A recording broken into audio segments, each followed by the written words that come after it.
we're celebrating the 75th anniversary of Gethsemane Lutheran Church. 45 of those years have been spent right here on the corner of 108th and Old Maple. Our congregation, however, first opened its doors back in 1942 on the corner of 42nd and Fontenelle. For 30 years, that little white building on the corner, and it's still there, I just drove by it the other day, that little white building served as the center of our ministry. Worship, Bible study, outreach, even our school got its start down there at 42nd and Fontenelle in 1947. Our school's been around for 70 years. In 1972, many of the members of that congregation decided to move out west and relocate to our current site, but a number of them stayed back at 42nd and Fontenelle. Well, in 2009, Garden of Gethsemane, as it was known at the time, needed to close her doors, and several of those members rejoined us then right here at Gethsemane. 75 years in the making, this day, today, celebrating 75 years of God's grace at both locations, one congregation. I'd like to do something. I think it's still going to work this morning. It worked fairly well last night. There were a number of people there. I think it'll work even better at our service outdoors in a little while. But let's try this out of the norm. If everyone, all of our members, Rod and Pam, you guys can stay seated. You're our guests celebrating with us. It's great to have you here today.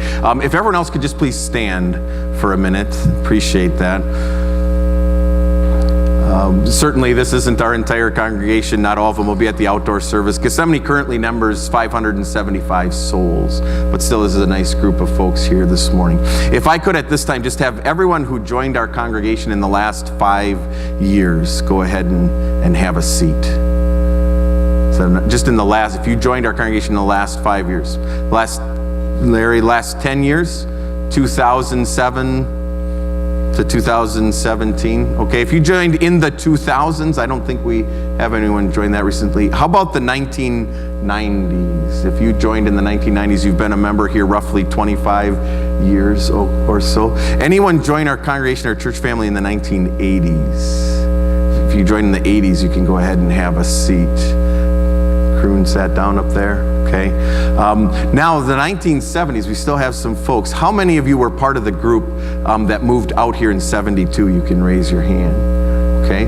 And so none of the group here this morning stayed back at Garden of Gethsemane. We had a number of folks last night who were part of that group that stayed back at 42nd and Fontenelle. Okay, so everyone who joined in the 70s, if anyone joined in the 70s, you can go ahead and sit down. So you would have been born in the... Now I just revealed your age. Sorry, Lisa. We're contemporaries. That's all good. 1960s, anyone become a member of this congregation in the 1960s? Go ahead and have a seat. 1950s, Dorothy and Janice. Do you know what year specifically you joined?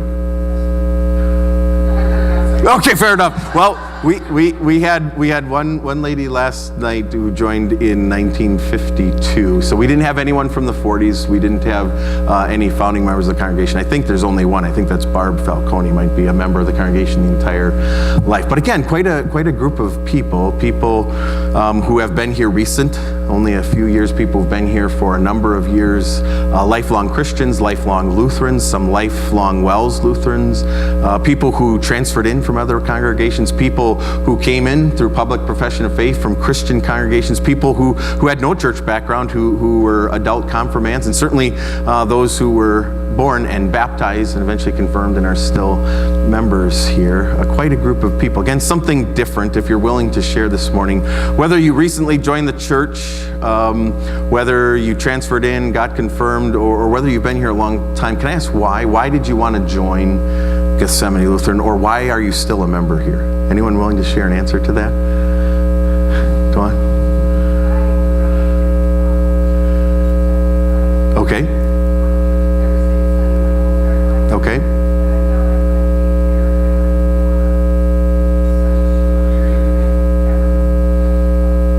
So, scripturally sound, doctrinally accurate, a teaching church, a preaching church.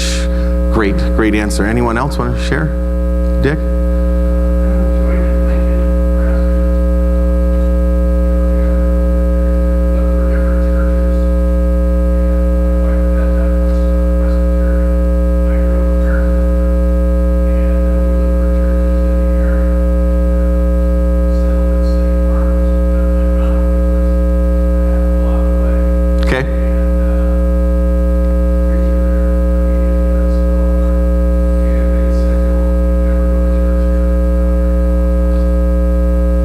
So the message, again, sin and grace, law, gospel, who we are, what we deserve, who God is, what he freely gives. That's awesome. How about this question?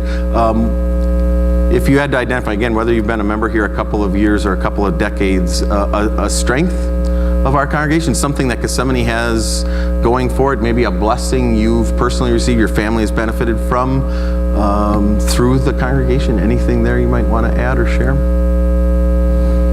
It's okay if you don't.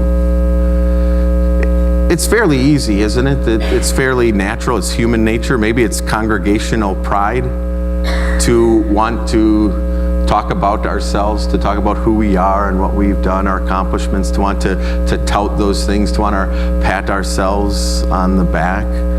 It's only natural. You think about it, 75 years, that's no small thing. That's got to be some kind of an accomplishment. The largest congregation in the Nebraska district, one of the largest schools in the Nebraska district, a large staff, a large faculty, two pastors. Not many congregations in our district can say that. How many vicars did we have over the years?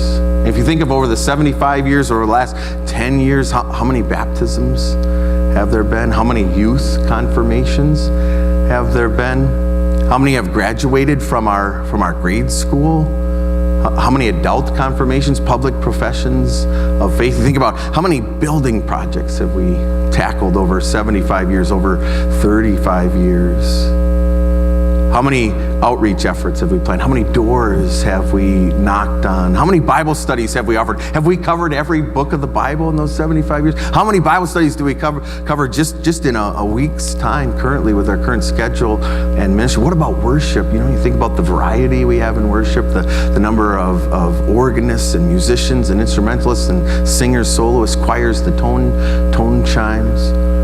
All of those things, and we might even point to what some pointed out this morning is the doctrinal purity, sound doctrine, conservative, confessional, Lutheran, law and gospel, not telling people what their itching ears want to hear. I suppose it's pretty easy to pat ourselves on the back and to tout ourselves as a congregation for who we are and what we've done, because it is human nature. It's easy to do that individually, isn't it? I mean, when you think about it, we're pretty good people, right?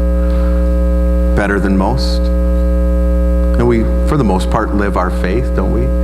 We know our responsibilities as parents and spouses and children. We're good citizens, good neighbors, good friends. We're willing to help if asked.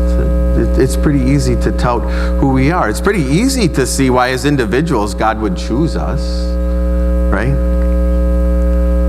Why God would call us to faith in Jesus, why God would call us together as a Christian congregation, why God would keep us together for 75 years as a visible church, as a Lutheran congregation, right? It's because of what we bring to the table, isn't it? It's because of what we have to offer. We're so gifted, we're so talented, we're so bright, we're so faithful, we're so loving, we're so kind. That's why God chose us, right? That's why he brought us together. No, I see people shaking their head. No, not at all. God didn't choose us. God didn't bring us to faith because of who we are, because of our potential, or because of our gifts, or anything we could offer each other, anything we could offer him. Just the opposite, right? God chose us. God brought us to faith as individuals. God brings us together as a congregation. God has kept us together for 75 years because of him. Because of who he is, because of his love, because of his grace, because of his affection. And that's what we see in that reading from Deuteronomy chapter 7. God didn't choose the children of Israel, the descendants of Abraham, to be his own people. He didn't set them apart because of who they were. It's not because they were so numerous. It's not because they were so powerful. It's not because they were so influential. It's not because they were so respected. It's just the opposite. They were shepherds. They weren't warriors, they weren't fighters, they weren't wealthy, they weren't influential, they didn't have any clout with any of those nations. God chose the descendants of Abraham to be his own because of him and because of his grace And he made them prosper. He blessed them and they grew. He blessed them and they became successful and wealthy. Even in slavery, even in the land of Goshen, down in Egypt, God blessed them and they prospered and they grew. And then finally, what did he do? He set them free from slavery, free from Pharaoh, free from Egypt. And how did he do that? In an awesome display of power. Think about what it would have been like. We talk about Houston and we talk about Florida and we talk about the natural disasters and the fires out west and the hurricanes and the flood. Think about the 10 plagues, an amazing display of power, the 10 plagues. And then leading his people out across the Red Sea on dry ground, separating the sea, dry land underneath, holding those walls of water back. Pillar of cloud by day, pillar of fire by night, manna every morning, quail every night, water from a rock. You know, their shoes never wore out during those 40 years of wandering in the wilderness. God guarded them. God protected them from natural disasters, from a wilderness environment, from enemy nations that wanted to attack them, holding up the prophet's hands. God blessed them and God took care of them until finally he brought them to that land flowing with milk and honey. The land of Canaan, the promised land, the land he told Abraham he would give his descendants as an inheritance. Again, not because of them, not because of who they were, not because of their potential, not because of their gifts or their abilities or anything they could do, not because they were so faithful, not because they would listen to him, not because they would obey him, far from it, but simply because of him, simply because he had set his affection on them, is what Moses wrote in those words. Well, the Bible tells us that God chose us too. God chose us in him before the creation of the world. Think about that. Before God ever said, "Let there be light," God had already chosen each one of us to be brought to faith in Jesus. The Bible tells us that God foreknew us. He knew all about us and he predestined us. He knew all about us. He knew our arrogance and our conceit and our pride. And he knew our stubbornness and our apathy and our laziness. He knew our self-reliance and our self-confidence and our self-righteousness. He knew all about, again, before he ever said, let there be light, he knew all about our indifference to worship and Bible study, our reluctance to give of ourselves, to give our time, our talent, to treasure. There's nothing about us God didn't know. God knew all about us, and he chose us anyway. Because of him, because of his grace, because he simply had set his affection on us. Well, he'd have to do something about us. He'd have to do something to us. He'd have to do something in us. He'd have to do something with us. He'd have to do something about our sin. Whatever will I do, he asked. The answer? Redeem us. Purchase us for him. Buy us back. The answer? Set us free. Set us free from our own slavery, our slavery to sin and to death and to the power of the devil. Whatever will I do? He asked. The answer? Love them. Save them. Take their place. Live for them. Obey for them. Die for them. Pay for their sin. Jesus did that. Jesus did all of that for us. Not in a great display of power, but in weakness. His cross, suffering, blood, death. That's what Jesus did. And because of it, through faith in him, we are forgiven. And we are holy. And we are saved. We're going to heaven. Whatever will we do, we ask. You think about it. God chose us. God chose us to be his own.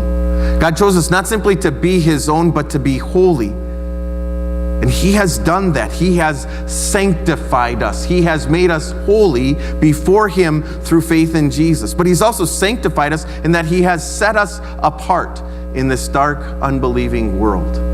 He has set us apart as lights. He has set us apart to live our faith. He has set us apart to share our faith. He has set us apart as a congregation, a Christian congregation, a confessional congregation, a Lutheran congregation, to make a difference. Whatever will we do, we ask?